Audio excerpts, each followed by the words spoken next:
اعوذ باللہ من الشیطان الرجیم، بسم اللہ الرحمن الرحیم۔ السلام علیکم ورحمۃ اللہ وبرکاتہ۔ ہم نئے آنے والے دوست احباب کو آفیشیل سلام میں خوش آمدید کہتے ہیں۔ ہماری ویڈیو دیکھنے سے پہلے ہمارے چینل کو سبسکرائب کریں، لائک اور شیئر کریں، ساتھ دیے گئے بیل آئیکن کو پریس کریں تاکہ بلا تاخیر نئی آنے والی ویڈیو آپ کے پاس پہنچ سکے۔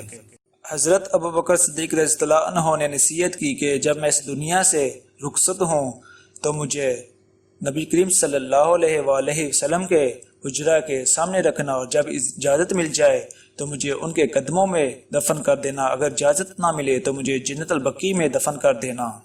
حضرت ابو بکر صدیق رضی اللہ عنہ کی نصیحت کے مطابق ہی انہیں حضور پاک صلی اللہ علیہ وآلہ وسلم کے حجرہ کے سامنے رکھا اور عرض کیا، یا رسول اللہ صلی اللہ علیہ وآلہ وسلم، آپ کے دوست کو آپ سے ملنا ہے، کہ انہوں نے نصیحت کی کہ مجھے حضور کے قدموں میں دفن کرنا۔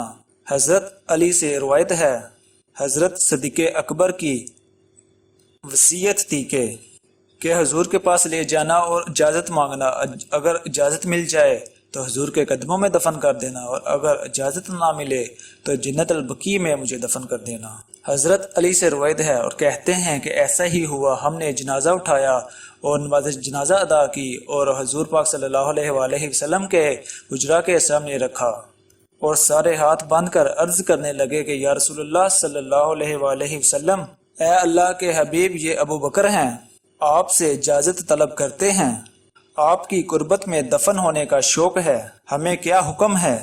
اس وقت حجرہ عائشہ تھا، یہ گنبد حضرہ نہیں تھا، صرف حجرہ تھا، گنبد حضرہ نہیں بنا ہوا تھا، اور اس حجرے کی چابی حضرت عائشہ صدیقہ رضی اللہ عنہ کے پاس ہوتی تھی، اور وہ تالا خود بخود کھلا اور اندر سے آواز آئی، یار کو یار سے ملا دو، یار یار کا انتظار کر رہا ہے۔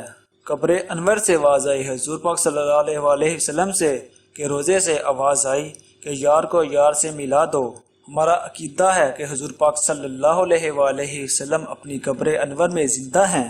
حضرت ابو دردہ رضی اللہ عنہ نے رسول اللہ صلی اللہ علیہ وآلہ وسلم سے پوچھا کہ دنیا سے جب آپ انتقال کر چکے ہوں گے اس وقت بھی ہم آپ پر درود پڑھیں گے؟ ابن ماجہ کی روایت ہے کہ جب ابو دردہ نے رسول پاک صلی اللہ علیہ وآلہ وسلم سے پوچھا، جب آپ وصال کر چکے ہوں گے تو اس وقت بھی ہم آپ پر درود پڑھیں گے؟